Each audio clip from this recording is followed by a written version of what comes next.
ഇന്ന് നമ്മൾ ചെറിയൊരു ട്രിപ്പിലാണ്. വേറെ എങ്ങുമല്ല, കൊല്ലം ജില്ലയിലെ തെന്മലയ്ക്കടുത്തുള്ള അമ്പനാട് എസ്റ്റേറ്റിലാണ്. ഇവിടെ നമുക്ക് മെയിനായിട്ട് കാണാനുള്ളത് തേയിലത്തോട്ടങ്ങളും പൈനാപ്പിൾ തോട്ടങ്ങളും റബ്ബർ തോട്ടങ്ങളും ഒക്കെയാണ്. പിന്നെ ഒരു കാടിൻ്റെ നടുവിലൂടെയുള്ളൊരു യാത്രയും.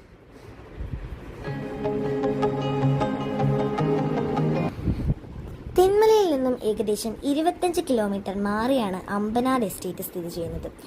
പോകുന്ന വഴിയിൽ ആദ്യം റബ്ബർ പ്ലാന്റേഷനുകളാണ്. മഴ സമയത്ത് വഴിയിലുടനീളം ചെറിയ ചെറിയ അരുവികൾ നമുക്ക് കാണാം.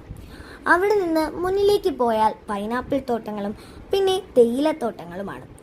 ബ്രിട്ടീഷുകാരുടെ കാലത്ത് പണിഞ്ഞ എസ്റ്റേറ്റ് ലയങ്ങളും തമിഴ്നാട് സ്റ്റൈലിലെ 1-2 ചെറിയ ക്ഷേത്രങ്ങളും ഇടയിലുണ്ട്. ഹാരിസൺ പ്ലാന്റേഷന്റെ വ്യൂ പോയിന്റിലേക്ക് പോകാൻ എൻട്രി ഫീസും ഉണ്ട്.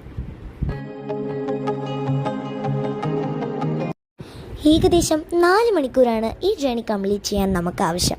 പിന്നെ ഈ സ്ഥലം തെക്കൻ മൂന്നാർ എന്നാണ് അറിയപ്പെടുന്നത്. മഴ സമയത്ത് ഈ സ്ഥലം വളരെ തണുപ്പേറിയതാണ്.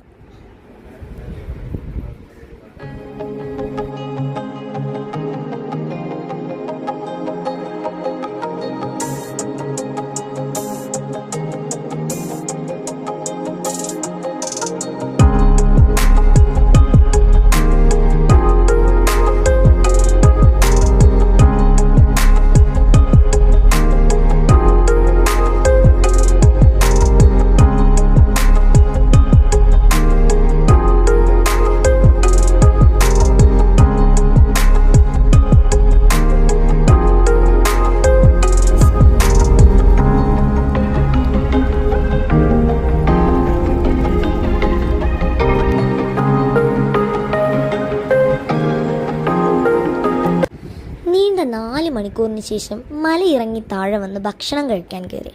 ഊണും അതിൻ്റെ സൈഡായി കുറച്ച് അവിയലും പിന്നെ മീൻ പൊരിച്ചതും. എല്ലാവർക്കും നല്ല വിശപ്പുണ്ടായിരുന്നു. ഭക്ഷണം കഴിച്ചു തിരിച്ച് വണ്ടിയിൽ കയറി. എൻ്റെ വീടായ ചിതറയിലേക്ക് അവിടെ നിന്നും 2 മണിക്കൂറാണ് യാത്ര. ഞങ്ങൾ വീട്ടിലേക്കുള്ള യാത്ര തിരിച്ചു. പകുതി വഴി എത്തിയപ്പോഴേ ഞാൻ ഉറങ്ങി. കണ്ണു തുറന്നത് വീട്ടിലെത്തിയപ്പോഴാണ്. അങ്ങനെ ഇന്നത്തെ യാത്ര അവസാനിച്ചു. Bye guys.